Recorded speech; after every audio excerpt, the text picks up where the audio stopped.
Hello and welcome again to Oscar Mike Radio. My name is Travis, Marine Corps veteran and your host. This is episode number 495 as we count down to number 500. I want to thank my sponsors, Joyce Asack of Asack Real Estate, Danielle Rocco with Echo 6 Creations, and my supporters, Case On Shaving Company, Exceptional Parent Magazine, and Fight Camp. Be your strongest combination. Keith Hayes, Ascent One Productions, thank you for your production work. As we do Oscar Mike Radio, we are mission in flight. I like talking to new people with new ideas and new things I haven't met before, and my next guest embodies all that. She is not military per se, but is heavily involved with our military if you do any research on her. I want to welcome Anne Marie Dougherty to Oscar Mike Radio with the Bob Woodruff Foundation. Anne Marie, thank you so much for your time. Welcome to the show. Hi, Travis. I'm so happy to be here and congratulations to almost 500 episodes. That's quite a feat. I'm amazed. Well, thank you so much. Thank you so much. It's conversations with people like yourself who advocate and serve our veterans that make it all possible. And there's a ton of good stuff. I mean, we could just spend, a whole hour talking about your Drexel experience. And the reason I say that is I know some Drexel alums and work with some Drexel students, so I know what an amazing university that is. But we're going to talk about a whole wide range of topics. But before we do that, riddle me this. How does someone in your background become the CEO of a very well-respected and powerful nonprofit like the Bob Woodruff Foundation? Well, I've had the privilege of leading the Bob Woodruff Foundation since 2011, but the journey really started a couple years before that. You mentioned Drexel University. That is where I met my husband, and he joined the Marine Corps right after graduating. He uh, was called to service after 9/11, and he comes from a long line of military service. His dad, his grandfathers, and the same for my family. My grandfather served, my father served, my uncle served. So definitely have the roots of a military family and then married into a multi-generational military family. And at the time that the Bob Woodruff Foundation was getting started, it was, shortly after Bob was catastrophically wounded, which we can definitely talk about his story. I got introduced to the people who were just trying to do something to help combat wounded vets who were coming into the hospitals, Walter Reed and Bethesda at the time. And I was able to get involved as, at the time, a volunteer. And I think back on that, the mindset that I had, and my husband was training to deploy to Afghanistan. And I, like I said, came from a military family where, service of some sort is expected and respected. And so I thought about, what will I do to contribute? I'm not going to be on the front lines. And I think in the early days, I thought about my involvement with the Bob Woodruff Foundation, which was a fledgling kitchen table operation at the time, as like planting my victory garden, like people did back in World War II. It's like, if you're not on the front lines, what are you going to do back at home? And that's really how it started. And then here we are 18 years later, and it's been quite a ride. So you've lived the military wife experience and the ups and downs and challenges of that part of your life, and that very few women and men too, but very few women primarily ever experience. I mean, that had to have affected how you approached your service. It certainly did. And the experiences of those who serve and their spouses and their kids is, it's a really unique lived experience that, to your point, many people in our country don't have. It certainly shaped the way that I think about our work to support veterans and military families all across the country, especially after they transition after the military. But also, I do understand what it's like to be a military spouse with a husband deployed in an active war zone and not knowing when you're going to hear from them, or if they're going to come home the same, or if they're going to, if they'll be impacted by their service. I lived that for 6 years, and it is the bedrock of how I think about the work that we do at the Bob Woodruff Foundation. And I It's also something that I carry with a lot of respect and try to pay forward that I had the opportunity to do this work while my husband was serving. And so I've really made it uh, another part of my mission to make sure that I create career opportunities, whether inside the Bob Woodruff Foundation or through programs that support military spouses and accommodate the lifestyle because it's not easy. It's just very different because sometimes you hear the title CEO and it's like, well, they really, were they ever really in the trenches for what they're doing for the organization? And you have lived this in a way that very few CEOs, in my view, in my experience, have. We're talking about the Bob Woodruff Foundation and your involvement in there. Tell us what it is because, I remember Bob Woodruff and what happened to him. But a lot of people I found out don't really know. And I think we need an update.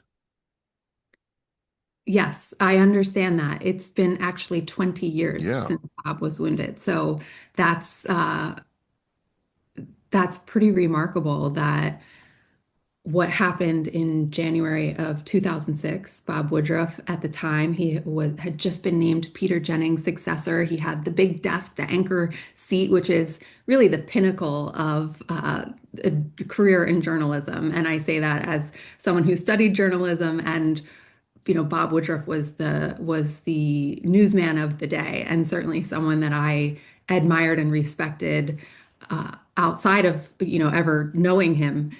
And unfortunately, while he was reporting on the war in Iraq back in 2006, the vehicle that he was in hit a roadside bomb. He was catastrophically wounded along with his cameraman and uh, almost didn't make it. But and many will attest to this, it is through the bravery of the soldiers that he was out there with that risked their own lives to save his. And over the past 20 years, and this is giving me goosebumps, and I've told this story a million times, the stories of personal bravery and putting oneself in harm's way to help Bob make it out of Iraq and get to safety and recovery is extraordinary. We could spend a whole Yeah. podcast talking about the stories that have been unearthed of that bravery. But Bob had the opportunity to recover in a military hospital because of where he was wounded and the nature of his wounds, suffered a catastrophic traumatic brain injury.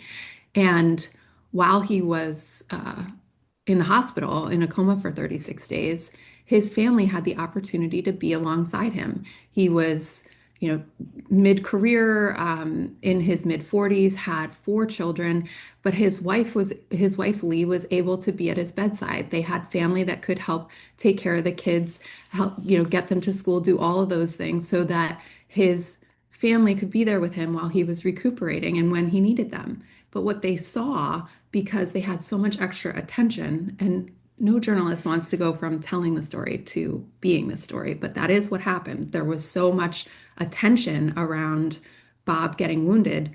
They felt like a quiet sense of inequity, that they were getting extra support and care above and beyond what the troops who were combat wounded, recovering on the same floor in the hospital were getting.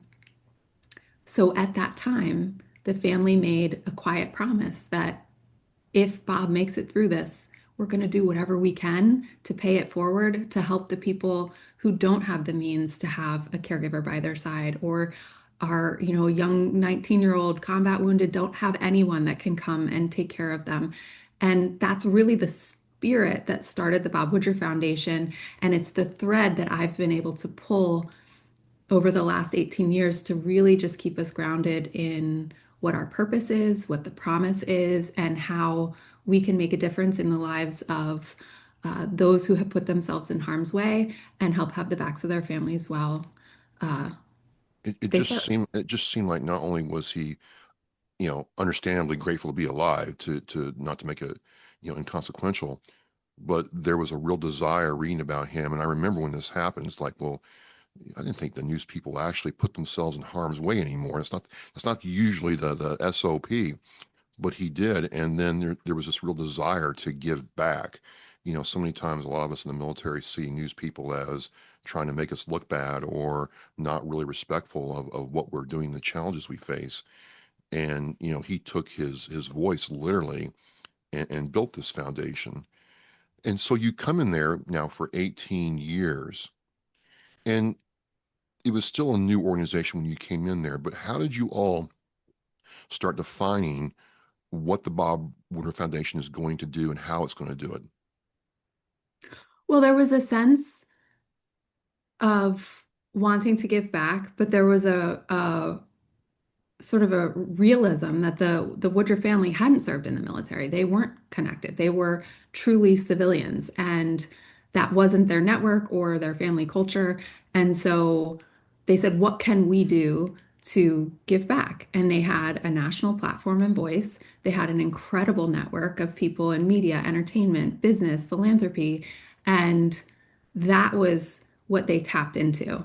And in the very early days, what really got the Bob Woodruff Foundation off the ground is a comedy show and concert started by someone named Caroline Hirsch and Andrew Fox, who said, "We have an idea. We want to do a concert to benefit wounded troops." And they wanted to team up with the Woodruff family.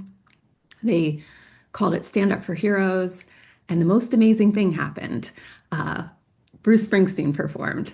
And that was what really put the organization on the map to be able to have real attention and the opportunity, the ability to raise money. So you have kind of like what's an inverted story of how organizations usually begin. You don't usually start with celebrity and the access and the ability to raise money and then define the mission. But that was really how it came together. And that was where I think I had a really incredible opportunity to take all of this potential and goodwill and um, incredible opportunity to focus it in on what do the families who are serving now need? What does the government provide? What are the gaps? What are the unmet needs? What's happening in real time? And how can we actually make a difference and do it quickly and effectively? And that's been the attitude of our work, and it's evolved over time because it has been almost 2 decades and the needs have changed. But that's something I'm really proud of is our ability to evolve and be agile and to complement what the government provides, complement what other national nonprofits do, and stay focused on, at the end of the day, our goal is to help service members, veterans, and their families thrive. Before we get into the programs and services you all do provide, I got to go back a little bit because, you know, doing a nonprofit on any scale, sub 990N or 990 plus is difficult on a good day, right? It's so easy to make one bad mistake or one minor mistake and have it completely throw things off. How did you plan, align, and stay true to the vision and purpose with all that going on? Because I'm listening to you, I'm like, wait a minute. Usually you got to be, pay your dues for a good 17 years before you get anywhere. If you get anywhere, you did do it backwards, but you did it right. How did that happen? Well, thank you. And I would say two things. One, it was always very clear that my job was to run the organization and do the business of the nonprofit to the standards of an organization that has living namesakes who are journalists who are just trying to do the right thing. So the level of transparency and uh, truth and mission focus that would come from the founders being journalists is probably at the end of the day the secret sauce because there was such a desire to make sure that everything was done to the highest standards. And it's something really unique to lend your name while you're still alive to an organization and also be publicly recovering from what happened to raising their kids and having their family and all of those things. And so I always thought about it like we have to continue to earn the right to use their name to do good. And so that's that sense of like a journalist could do a story on your organization at any moment from day one helps you make sure things are Yeah, but are the are journalist is squeaky Mr. clean. Woodruff himself, right? Right, exactly. Yes. I don't like assumptions, but I guess he could come by any time and say, "Hey, Anne Marie, how are things going?" I want to. Oh, absolutely. That's his favorite thing to do. I always tell people when they meet Bob, I'm like, you think you're saying hello, but in a minute, you're gonna realize that you've just been interviewed. You're now telling him your deepest, darkest secrets and your desires and your love story and all of these things because he just there's a beautiful innate quality that he has to just like get to what the story is. And I've learned from that and been inspired by that. But from a business standpoint and being the person that the buck stops with, it's actually a great way to run a business. The other thing is that our business, our ROI is the outcomes of the people we're serving. There has never once been a conversation in 18 years of board meetings and boardrooms and committees and this and that and governance and audits about making the widgets cost less and reducing the quality of the widget. So Right, right. imagine if you had the opportunity to run and build a business that at the end of the day is just to do the right thing and to do it to the best that you possibly can. It's kind of like I'm getting fired up. I'm like, this is my job. It's pretty cool. But when it's like doing the right thing and then doing the Because right you thing don't to you the don't have any highest standard. shareholders to answer to. You don't have, the Right. S. You can do it the best way possible. Yes. Full is it's got to be invigorating. Yes. But to your point about running, the business of nonprofit, there are business standards, there are watchdogs, there are charity rating organizations. And so what we did early on is just learn what the highest standards are and use that as our North Star as we were building the business instead of building a business and then wondering if we were compliant or meeting the highest standards or knowing what the industry norms are. It's almost like we do a template just on nonprofits, Anne Marie. This is fantastic. I go to the Bob Woodruff Foundation site and I see the offerings, I see the organization you have behind you, and I see some of the services you would provide, veterans and people transitioning. In more detail, what are those services? And then we'll get into like why you all chose those services to provide. Well, the two main things that the Bob Woodruff Foundation does is we raise money and then do deep due diligence on what the needs and gaps are for veterans and communities across the country. And then we find organizations that provide those services in the geographic locations where they are most needed. So, in simpler terms, we give grants to other nonprofits that support veterans, service members, and their families. That's the main pillar of our business. The other the other piece that we've been working on over the last several years that is the future of the Bob Woodruff Foundation and hopefully is the future of the veteran nonprofit sector is that we've been trying to connect those organizations to one another and build a national network. So to that end, we have over 450 organizations that are part of what we call the Got Your Six network. And our work is to provide value to those organizations working together and being a sum of the parts and making it easier for someone who's getting out of the military, this summer to connect to services wherever it is that they're going to set up shop with their families and get new jobs and all of that. So to make the transition easier to connect to resources that are high quality and evidence-based and vetted and verified. So that's the work of the future for the Bob Woodruff Foundation, in addition to the grant making. And to answer the question about how we know what to focus on, when you build, so the Got Your Six network is now the largest network in the country. And so we have the largest sample set of organizations that can tell us what the veterans and service members who literally walk through their doors need. And then not just what they need, but what is that organization able to meet and not meet. So, what's the gap between what veterans and communities need and what their communities can provide to them, and understanding that very specific slice, but down to the zip code, because we have such reach now, is what we use to determine where we're going to spend our money.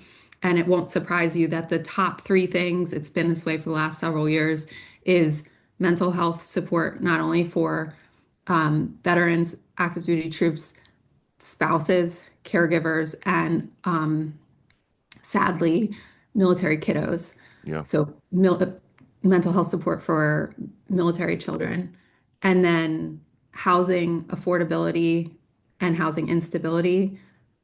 And there's a whole cascade of issues around that. Um, and then looking at, and I'm sure this pains you as it pains me, but food security is still popping as a dire need. And I know you served in the Marine Corps, and as a military spouse and a military family member, it's just unacceptable to me and to us that there are people who have volunteered to serve our country that can't put food on the table. So Yeah, until we, I knew Marines, Anne Marie, that in Yuma that were on food stamps to provide for their families, and yeah, they were just told, "Well, it's too bad. Maybe you need to budget better." I'm like, "Well, no, you can't feed a family of three or four on $2,000 a month. You just can't do it." I could go especially when on you and live in Yuma and your spouse can't get a job, and even if he or she did, that they wouldn't be making money that is more than what the childcare would cost for them to be able to work outside of the home. yeah, And also, as it relates to that, and this is where I do think my lived experience has helped influence how we go about our business. It's like if you're going to give active duty Marines bags of groceries, do it in a way that preserves their dignity. If you're going yeah, to open the trunk and put bags of groceries in there and you're going to see their rifles and their gear mixed in there, make it make another reason for that gathering. We're having a pizza party, we're having a community event for the kids to play, or something like that, where you bring people out and then you can preserve their dignity around what, to your point, it's just systemically impossible to use $2,000 to pay for a family of four to eat for a month. yeah, yeah. Oof, I'm getting all fired up. I love it. I love it because the reason I'm digging into this is I've dealt with a lot of nonprofits. I've been on a couple nonprofit boards, and just to divert a little bit, if you don't mind, there's to me almost too many nonprofits in the United States for veterans. And I had a gentleman I know. He runs a company. He's very generous with veteran nonprofits. But he asked me, he's like, I've been giving very generously for the last 10 years for this 22 a day thing. And he tracks the VA numbers. He's like, the numbers haven't gone down that much. There's still veterans needing this or that. What's actually going on? Why aren't we seeing more progress in certain areas? And what I'm seeing is there's maybe some burnout or some angst about, people want to be generous, people want to help, but more and more, it seems to me, Anne Marie, people want to understand what their money is doing and how's it helping in a quantitative and qualitative way. Do you see that, or is there best practice to address that? I absolutely see that. Okay. And I've tried to have the Bob Woodruff Foundation's business model be an answer to that. I want to help veterans and I don't know how. I want to help veterans and I tried and got overwhelmed. I want to help veterans and it didn't seem like it really made a difference. It seems like the issues are getting worse. And in some cases, these are persistent issues. What I would say changed the most is that in post 9/11, we had an outpouring of patriotism from everyday Americans. And I think that's a beautiful thing. As a result of that, tens of thousands of nonprofits popped up. And when you really look at the numbers, I I think two-thirds of the number that's quoted, like the 40,000 nonprofits, two-thirds of them have one person working there or a volunteer working there. Like they're small and it's a race in your town. It's a in memory of someone who was killed in action. And again, I think all of those things are important patriotic expressions of gratitude and a way to connect with the military community. For the organizations that are working at a national level or who are working on major social issues like suicide prevention and prevention, um, substance abuse, the mental health crisis not in our country, and the exacerbated crisis within the community that we're trying to support. I can understand that donor's frustration, and I can understand that it went from an expression of generosity to what are we doing here? I need to see Yeah. some results. And that is a trend that I think is real in philanthropy in our country right now. And I think it's fair because there's so many competing interests. We have to keep showing up and declaring why veterans need us to have their backs when they come home, even when they're not going to ask for the help. Well, that's the other thing I was going to ask you about. I mean, your organization is a bit different. You're not directly serving that veteran, but we do have, I mean, and you're married to a Marine, so you know we don't like shots, and we know we don't like asking for help. How how should we as service members get over that? Because even me, I got a hard time saying, "Hey, I need help," or I'm not doing too good right now. It's hard, but there's people out there that do want to help, right? Absolutely. And I was listening to your episode where you were getting squeamish talking to the nurse association with the VFW, and you were I could tell you were like sweating about the shots. I was like, she didn't Yes, even say man. you need one. Um, so I understand that while while I didn't Wait, personally, now, Anne Marie, does your husband like shots, Anne Marie? no, of course not. Okay, thank you. No, and he feels like he's had like more than enough in a lifetime. Like he's like, I've got the Yes, smallpox scar to prove it. Um, um, no, of course not. And I understand that. And but I do, in all seriousness, really understand. I understand the friction of we trained you to be a warrior. Your job is to go out and win the country's wars and to be the most lethal fighting force in the world. And then also, when you come home, would you please ask for help if you need help with things that you're struggling with? Like, I get it. The dichotomy does not make sense. And yet, it is the human condition to yeah, need to process traumatic experiences, to process, even if it's just the sense of loss of community and not feeling understood where you are in the progression of your life, and that veteran is a part of your identity even if it's not in the way you introduce yourself. I certainly see that with a lot of people who have served that are, middle career, and their service is more than a decade ago, and they feel like disconnected and yet totally outraged by things that have happened in current events, or they want to have a say, or what was my sacrifice for yeah. if this is how things are going. And that's not a political statement, it's just something I've heard expressed, and it's real. And I think that people like you being open, and the platform that you have where you create a forum to have real conversations is is one of the answers. And also making sure that the mental health clinicians have the right training to provide evidence-based therapies to veterans and service members who do show up in their offices or on a telehealth, so that they can have the cultural competency and also the evidence-based training to really help, in some cases, cure acute PTSD and alleviate the angst of depression and anxiety. And um, it's something I'm so passionate about, and I also acknowledge we have a long way to go.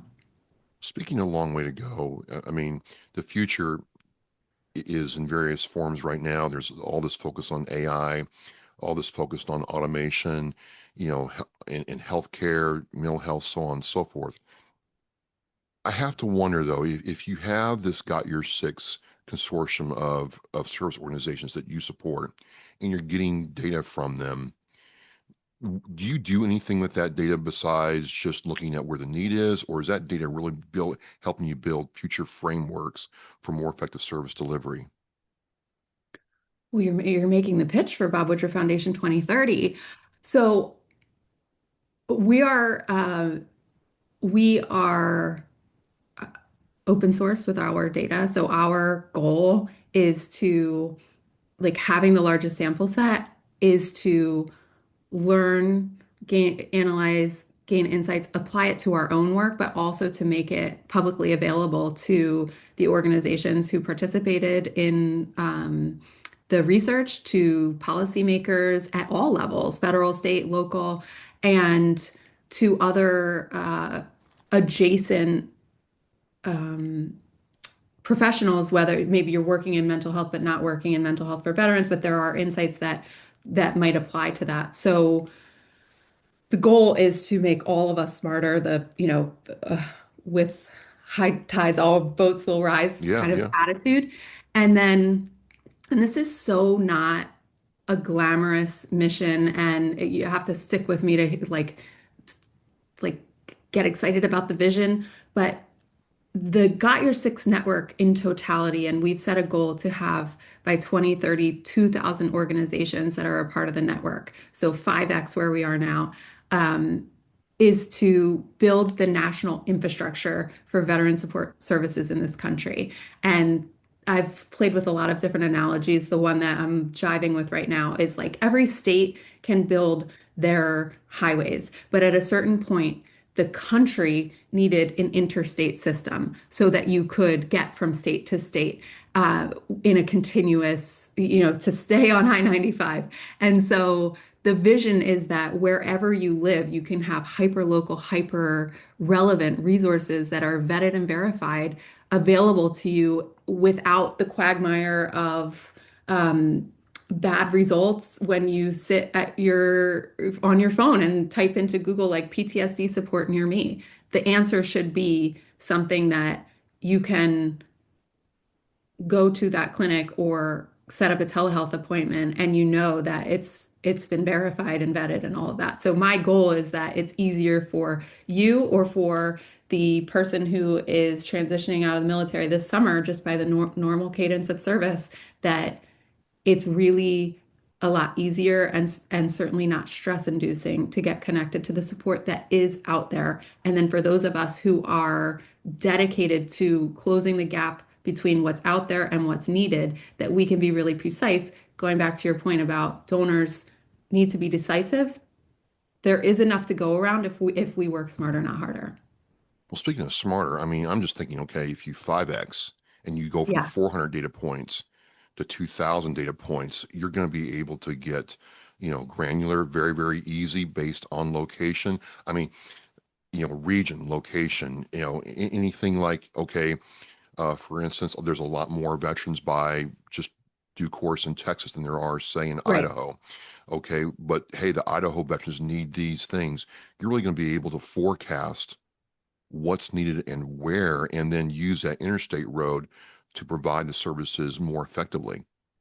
Yes, I'm so glad you're with me, and I'm so excited to do it. We've been working on this for several years. We had an early believer in the vision. His name is Craig Newmark. He's the person who invented Craigslist, and he's someone I met along the path of being a part of the Bob Woodruff Foundation, and he understood almost a decade ago that it was too messy out there and somebody needed to organize it, but it was more than a directory. And we had the vision well before we now have the AI tools to make the results faster and better. And I look at AI as applied to the Bob Woodruff Foundation as our growth engine.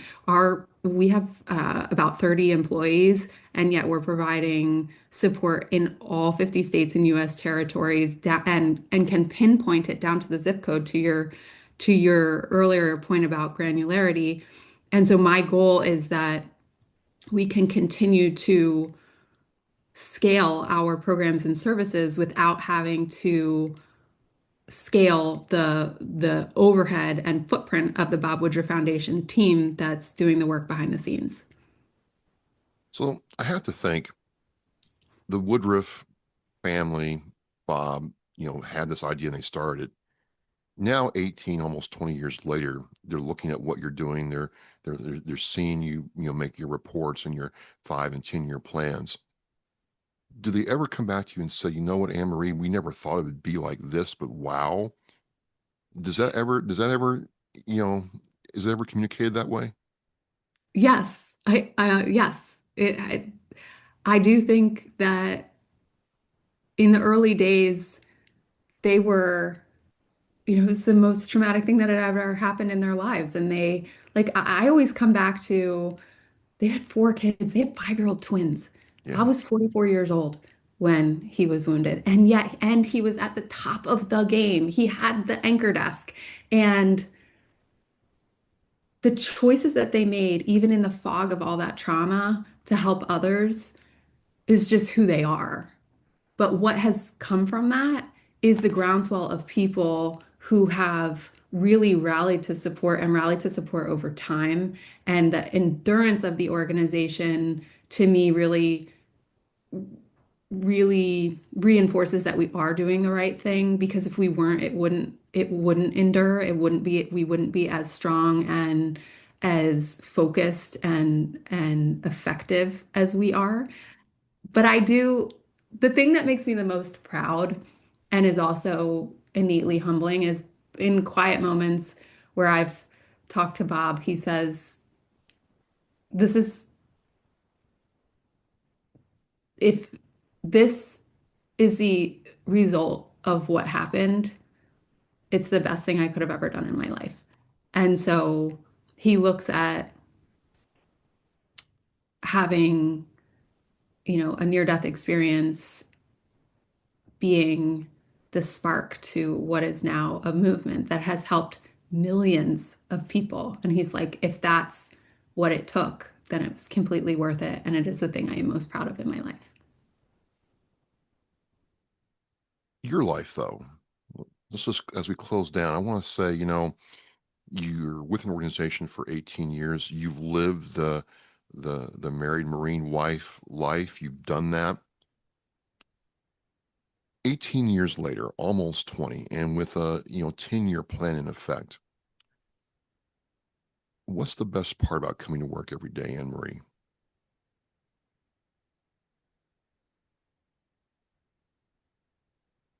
I know that every day I get to do something that is making a difference. I talk to people, I've talked to people in thousands of companies at this point, and they're working to do a job. I am leading an incredible team. We have so much support. We have the opportunity to like see a problem and then just like try and solve it. And we get to work with really smart, passionate people and different. No 2 days has ever been the same, other than when it's hard, and it's been hard, when we've hit roadblocks, and when the future is uncertain, or think the noise of whatever else is going on in the world is loud. I know that we can put our heads down and focus on the work and know that we're helping people, and then get up the next day and do it again. That's a legacy then. That's not just, punching the time clock and going home or collecting the 2 week salary check. That's a legacy that you're helping leave behind for, the Woodruff and the Woodruff family and the people you serve. It's an amazing organization. I went on and learned about what it did, and I'm like, this is different, but very, very needed. How can people connect with your organization, help out, or get involved if need be? Well, certainly the website's a great way. And I say that, we're open for business. We are, as I described earlier, a grant maker. So if you are running a nonprofit that supports veterans and military families, please check out that part of our website because we are open for business. We will be spending over $15 million this year on grants to incredible organizations that are the boots on the ground doing the work. I also encourage you, if you are a veteran serving nonprofit, to join the Got Your Six network. That information is also on the website. And then if you are someone who is inspired and said, I want to help veterans and I didn't know how, and I would love to support the Bob Woodruff Foundation, we certainly are. All of our work is through the support of individuals and corporate supporters. So we are not funded by the government. It is truly the support of the public. We're a public foundation. So I always say in the simplest way, like what we raise this year is what we're going to spend next year. So the more we raise, the more we can do. And I certainly welcome any conversations or partnerships around that. And then if you want to connect with me directly, I'm very active on LinkedIn and Instagram at Dougherty. And the reason I say that is because that's where I've had some of the most heartwarming and heartbreaking interactions with people who are really like out there in the grind, living the lifestyle. And it's an opportunity and sort of a portal for me to stay connected to the mission while I'm, not the spouse of an active duty Marine anymore. It is really important to me to not lose touch of the everyday realities. So I welcome those connections. And then on LinkedIn, the same, if I can help open any doors or make introductions or forge a new partnership, like a lot of good stuff has come from LinkedIn. So I'm here for it. So, last question. I have to think you've served in this capacity at a high level with extremely high standards for a long time. You have to be able to do something and talk about nonprofit, stewardship, board governance, things like that as well, right? Yes. I mean, my team laughs because I'm like, oh, strategic planning time. I love a strategic plan. I love a board, a business plan. I love board meetings. I love governance. I love committees. I love all of it. I'm kind of obsessed with the plumbing of a good foundation or nonprofit. Right. So you could get me started and we could talk about that all day. Well, maybe you'll come back and talk to me about that. I would love to. I've just am truly delighted by you, and it's like really humbling to answer all these questions about myself. But I'm happy to do it if it helps even one person. Well, I think it's important that you hear the title CEO and people have a certain, thought about what a CEO is, a soulless entity that's just, guiding money, firing people, and laying people off. And what I find a lot of times is there's a deeper reason for a lot of these choices that CEOs make and have to make based on what they do. And if you don't understand the person, you're not going to understand the organization and what they're trying to do. So that's kind of my approach. But I want to thank you for sharing so openly with me. Well, it's my pleasure. Well, there you have it, folks. Again, one of the themes for OMR this year was the fact that a lot of civilians who've never served, wouldn't know an Alice pack from a Molly pack, still pick up their pack and put it on to serve us, and we can learn so much from them. Anne Marie, I want to thank you for coming on Oscar Mike Radio and sharing so openly about the Bob Woodruff Foundation. And it'd be really cool to meet Mr. Woodruff someday. We'll see what happens. But again, thank you. And as we say in Oscar Mike Radio, Anne Marie, we are mission in flight. Thank you so much. Every generation, every sacrifice. Our nation's service members have stood up for our freedom, our families, and our future. Now it's our turn to stand up for them. This year, you can honor their service in a deeply personal way by sponsoring a $17 Veterans Wreath. Each wreath is more than a symbol. It's a heartfelt tribute to the heroes who served and to the families who carry their legacy. Visit wreathsacrossamerica.org to sponsor a wreath today. This isn't just a wreath. It's a personal gift to an American hero. Thank you for listening and watching Oscar Mike Radio, where our active duty service members and veterans are in action and the mission is in flight. Oscar Mike Radio is an oversized load co-Sinister One production. If you are a veteran or know a veteran who needs help, please dial 988 and press 1 for the Veterans Crisis Line.